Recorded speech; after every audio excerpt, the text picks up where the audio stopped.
বাংলাদেশে কি ব্যবসা করবে রে ভাই স্টারলিং? বাংলাদেশে কি ব্যবসা করবে স্টারলিং? দুইটা ডিভাইস দেওয়া হয় ইনস্টলের জন্য, যেটার একটা স্থাপন করা হয় হলো একটা বাসের মধ্যে।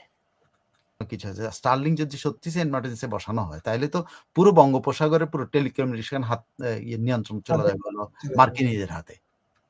এবং তখন এই জিনিসটা যখন পর্যালোচনা হচ্ছে তখনই শেখ হাসিনা এই স্টারলিংকের কানেকশন ব্যাপারে সেন্ট মার্টিনের একটা কথা শেখ হাসিনা বারবার বলতেছিলেন সব সময় ক্ষমতায় থাকা অবস্থায়, এবং এখনো বোধহয় তিনি বিভিন্ন বক্তব্যে বলে যাচ্ছেন সেন্ট মার্টিনের প্রসঙ্গটা। সেন্ট মার্টিনের কোনো লিংক আছে কিনা এখানে? আপনি একটা খুব ইন্টারেস্টিং কোশ্চেন করছেন, যা এইটার ব্যাপারে কিছু ইনফরমেশন আছে আমার কাছে, বাট আমি এখন এত ডিটেল জানি না। তবে যেটুকু জানি এটা বলতে পারি যে it seems there is a link. It seems like 2023 সালে যখন বিটিআরসির সাথে যোগাযোগ হয়, তখনকার মন্ত্রী পলক যখন এই উদ্যোগটা নেন এবং সরকার যখন এই উদ্যোগটা নেয়, তখন যে দুইটা ডিভাইস পাঠিয়েছিল টেস্ট করার জন্য, ওই যে এটা বাংলাদেশে কেমন কার্যকর হবে, প্লাস বাংলাদেশ কি পরিমাণ সুবিধা পাবে, প্লাস এটার প্রাইসিং কি হবে, এইসবের জন্য বিটিআরসি কে দুইটা ডিভাইস দেওয়া হয় ইনস্টলের জন্য, যেটার একটা স্থাপন করা হয় হলো একটা বাসের মধ্যে। ইন্টারেস্টিং কিন্তু এটা, হ্যাঁ, এটা বাসের উপরে এটা স্থাপন করা হয়। সেই বাসটা সারা বাংলাদেশে ঘোরানো হয়, হ্যাঁ, একটা ডিভাইস। আরেকটা ডিভাইস বলা হয় যেটার পরে শেখ হাসিনা, আপনি দেখেন 2023 সালের পর এই কথাগুলি বলা শুরু করছে, আমেরিকা বা একটা সাদা দেশ বা অমুক দেশ এই করতে চায়, অমুক করতে চায়, সেন্ট মার্টিনের প্রতি দৃষ্টি আছে। বলা হয় যে আরেকটা ডিভাইস কিন্তু সেন্ট মার্টিনসে এটা পরীক্ষাজনক। এটা কিসের জন্য? এটা হলো বেসিক্যালি বঙ্গোপসাগর সহ ভারত মহাসাগরের একটা অংশ, বিশেষ করে বঙ্গোপসাগরের অংশ, যে শিপিং লাইন্স, শিপিংগুলা যে চলে, শিপিং কোম্পানিগুলো চলে, প্লাস যে মিলিটারি ইয়েগুলো, এটা সার্ভিলেন্স, এটার কথোপকথন, এটা সবকিছু এই স্টারলিংকের মাধ্যমে করা যায় কিনা সেটার জন্য পরীক্ষা করা হয়েছিল। তখনই এটা ধারণা করা হয়, যাদের কাছে আমি তথ্যগুলি পেয়েছি তাদেরকে মধ্যে, তখনই শেখ হাসিনা সন্দেহ করেন এটা কেন সেন্ট মার্টিনসে এটা বসাতে হবে।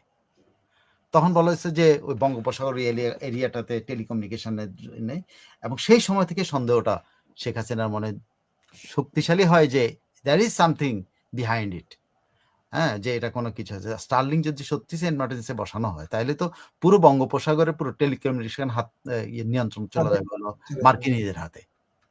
এবং তখন এই জিনিসটা যখন পর্যালোচনা হচ্ছে তখনই শেখ হাসিনা এই স্টারলিংকের কানেকশন ব্যাপারে তার মানে উনি না করেন নাই, দূরত্ব ইয়ে করা শুরু করেছে, ভেবেচিন্তে সিদ্ধান্ত নেওয়ার কথা বলতেছে না। স্টারলিংকের এই যে আরেকটা ডিভাইস সেন্ট মার্টিনে বসা নিয়েই সেই সন্দেহ এবং সেই জল্পনা কল্পনা শুরু, এবং সেটা এখনো চলছে। তাইলে এখন এই যে স্টারলিংক আসবে, তার মানে স্টারলিংক তো শুধুমাত্র ব্যবসা করার জন্য ইউনুস সাহেবের সাথে আসবে না, তাদের একটা উদ্দেশ্য থাকবে, লক্ষ্য থাকবে সেন্ট মার্টিন ঘিরে। বাংলাদেশে কি ব্যবসা করবে রে ভাই স্টারলিং? বাংলাদেশে কি ব্যবসা করবে স্টারলিং? যেখানে একটা কানেকশনের জন্য $600 লাগবে, আবার যন্ত্রপাতি কমপক্ষে $500 লাগবে। এটা কি একজন ব্যক্তি, ইভেন আপনি চিন্তা করেন তো, আপনি পারবেন? আপনি পারবেন না। এটা কে পারবে? এটা কর্পোরেটরা পারবে। তো কর্পোরেটদের দরকারটা কি প্রয়োজনে তারা এখন এই কর্পোরেট বিজনেস কোন পর্যায়ে গেছে যে তাকে স্টারলিংকের বিজনেস রাখতে হবে, যে বাংলাদেশে যদি 10 মিনিট ইন্টারনেট না থাকে তাহলে ওনার ব্যবসা এমন ক্ষতি হবে যে তার জন্য সে মাসে $600 দিয়ে নিবে। আর ধরেন নিল, এটা একটা ওই যে বলে না, যখন প্রথম ফোন আসে, এই যে এটা সিডি সেল আসে যখন, তখন অনেকে হাতের মধ্যে রাখার জন্য একটা শোপিস হিসাবে রাখার জন্য এটা সম্মানের মানদণ্ড হয়ে দাঁড়িয়েছিল। তো সেই মানদণ্ডের জন্য স্টারলিং নিতে পারে। আর নিতে পারে হইলো যারা, যেটা স্টারলিংকের এই পর্যন্ত কানেকশন গুলো যেখানে জানবে, যেমন ধরো ইউক্রেনে ব্যবহার হচ্ছে, ইউক্রেনে কারা ব্যবহার করছে? ইউক্রেনের সৈন্যরা ব্যবহার করছে রাশিয়ানদের বিরুদ্ধে। মানে আপনাকে কোনো জরুরি অবস্থায়, কোনো জরুরি ইয়েতে আপনি এটা ব্যবহার করবেন। আর তাহলে এটা, এই সন্দেহটা কি অমূলক? যেটা সন্দেহ করা হয়েছিল সেটা কি অমূলক? যে ইউনুস সাহেব যে ধমক দিচ্ছেন বারবার, যে উত্তর পশ্চিমাঞ্চল ভারত এটাকে কগনিয়েন্স নিচ্ছে না, কারণ এটা যদি ওইটার কাজে ব্যবহৃত হয়, সেটা নিয়ে তো অবশ্যই একটা ইয়ে আছে। এবং এটা যদি উনি আনতে পারেন, ভারত তো সত্যি খামোশ হবে। এবং এটা ওনার ওনার ওনার ব্যক্তিগত রাজনৈতিক সুবিধার জন্য এটা উনি ব্যবহার করতে চাচ্ছেন।